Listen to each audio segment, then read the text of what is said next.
So a little story for you. When I was at school, I took textiles as a GCSE, and for my final project, I made a full length Gothic style dress with big sleeves in a really nasty stretch velvet. Nobody taught me anything about laying patterns on the grain line, so that thing twisted all over. It was an absolute nightmare to sew, and it did put me off sewing for a good few years afterwards, and I do not want that to happen to you. So here are 5 patterns that I think are absolutely fantastic if you are a complete beginner. And if you're someone that's been sewing for a while, these are quick wins in between those more in-depth projects. The first garment that I would always suggest trying is a pair of pajama bottoms.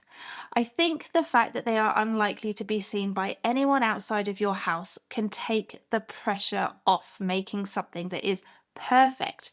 You can have lots of fun with a totally outrageous fabric. Pajama bottoms are great for something like a quilting cotton, a cotton lawn, or a cotton poplin. These types of fabrics are really easy to work with. They are very, very stable. A pattern that I would recommend is the Tilly and the Buttons pajama patterns. Tilly and the Buttons are really well known for creating super beginner friendly instructions. They really hold your hand and talk you through every single step. I actually use this pattern to teach some of the school mums at my daughter's school how to sew, and some of them had never even touched a sewing machine before, but they were able to create something that they have worn loads and been really happy with them. And if you choose a really fun, quirky print, it's going to make the whole process totally enjoyable for you as well. Pajama bottoms only need to fit around your hips.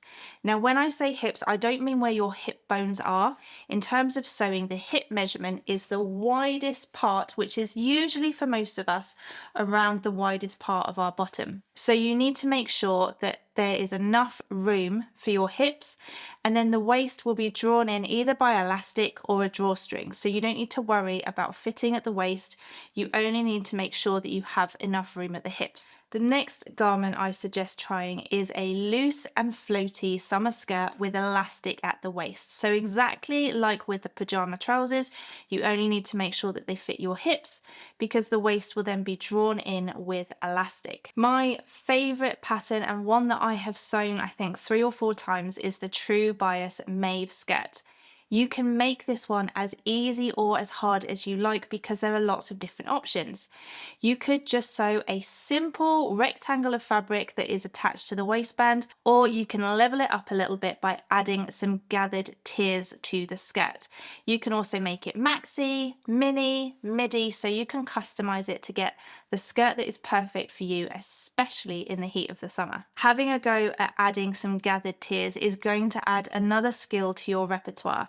Gathering is a technique that is used so much in sewing. So if you can nail that one, that is going to open up a whole new world of possibilities. Now, for the fabric for a skirt like this, you want something with a little more drape.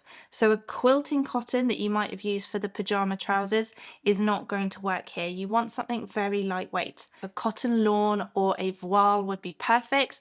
If you're feeling a little braver, you could try something like a viscose poplin as well, which is going to give you much more swish. If you've nailed a pair of pajama bottoms, you can now absolutely try sewing a pair of wide leg pull-on trousers.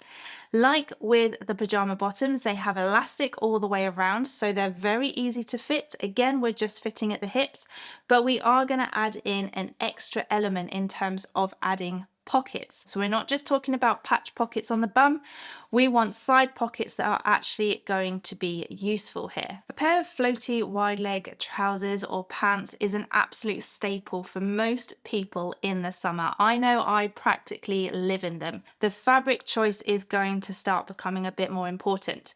You can totally sew these in a lightweight cotton lawn, and again you can have fun with some super summery prints. But you could also try something like a linen, or a linen that is blended with cotton or viscose, or you could go for viscose itself. Now we do need to add in a new technique, a new element, because those kind of fabrics fray a lot more than cotton, so you're going to need to consider your seam finish. A cotton you can very easily finish with just a simple zigzag stitch, but in order to make sure that your seams last longer on a fabric that frays like a linen or a viscose, you can either use an overlocker or a serger if you have one, or you can try French seams on a lighter weight fabric or the overcast stitch on your sewing machine. I do have tutorials for all of these over in the Plus membership on ThreadySetGo if you need a little bit of help. There are heaps of wide leg pull-on trouser patterns available for you to try, but the one that I love the most is the Sew Liberated Chanterelle pants. I think they are really well drafted and they have a couple of other options as well. So once you've tried the wide leg style, you could then turn them into shorts, or you could make the barrel leg style, which again is going to add some new techniques to your repertoire. The next garment I want you to consider is a really simple t-shirt. Everybody needs t-shirts in their wardrobe, but it can be really, really easy to stick with the same kind of fabrics that you're comfortable with. So if you've only sewn with cotton or viscose woven fabrics, the thought of trying a stretchy knit fabric can be quite daunting, but I don't want you to shy away from it. The sooner you try it, the sooner you'll realize just how easy it is. And again, that's going to open up so many more pattern options for you. The good news is that on a knit fabric, you don't need to finish the seams because it doesn't fray. So that is a definite win. The best fabric to go with for a t-shirt is a cotton jersey, something with around 95% cotton and 5% elastane, which is what gives it that stretch, is going to be the easiest one to work with to start off with. We want a really simple t-shirt pattern, and again, if it just ends up being something that you wear to bed, paired maybe with your pajama bottoms that you made earlier, then that is massively going to take the pressure off. I'm going to recommend the Helen's Closet Jackson tee and pullover. It is an absolute classic style. It's also a unisex style pattern. I've made a couple for my husband, and it also has a pullover or sweatshirt version as well. So when it comes to the winter, you've got a pattern ready to try. Probably the fiddliest bit of sewing a t-shirt is attaching the neckband. The neckband is always slightly smaller than the neckline that you are attaching for, so you need to very gently stretch it in order to make it fit. I do actually have a YouTube tutorial on how to attach a jersey neckband, so I will link that for you and you can go and have a look. Finally, I'm going to suggest that you make a simple woven top. A woven top is going to introduce you to a new technique, which is attaching a neck facing. And again, that is suddenly going to open up an entire world of sewing patterns, particularly tops and blouses that you will want to wear all the time. A fantastic one to start with, which is what I'm wearing today, is the Tilly and the Buttons Samara.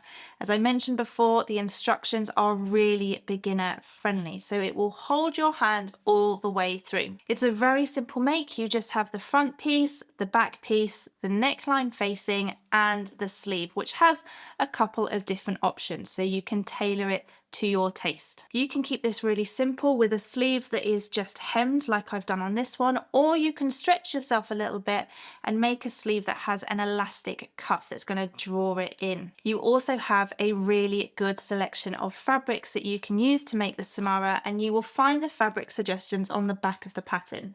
So this one says you need light to medium weight fabrics such as cotton lawn, poplin, seersucker, double gauze, wash linen, and linen viscose blends. And if you're feeling more confident, you can try a viscose, a lyocell, or a crepe de chine. This one I have made in a really lightweight cotton dobby. So it's got these little raised dots all over to give it a little bit more interest, but the fabric is very stable and really easy to work with. My one tip for sewing facings: if you cannot get your facing to lie flat, then crack on and top stitch that bad boy down, call it a feature, and I promise the sewing police will not come for you. If you need any extra help on sewing the Tilly and the Buttons Samara, I have a tutorial series over on ThreadySetGo that are going to walk you through the key steps that you need to sew the Samara. So those are 5 absolute beginner friendly patterns that are going to gently build upon your skills. Once you've tried a couple or all of them, you'll be feeling a lot more confident to tackle patterns with a few more techniques or that might need a little bit more fitting. And if you want any support, I really recommend joining the ThreadySetGo forum. It's completely free to join, and there are thousands of members who are a bit more experienced and will be really happy to share their knowledge with you if you need it. So let me know in the comments which of these patterns you are going to try, or if you're watching and you have done a little bit of sewing, which beginner patterns you also would recommend. Thank you so much everyone for watching. I hope you have a fantastic day.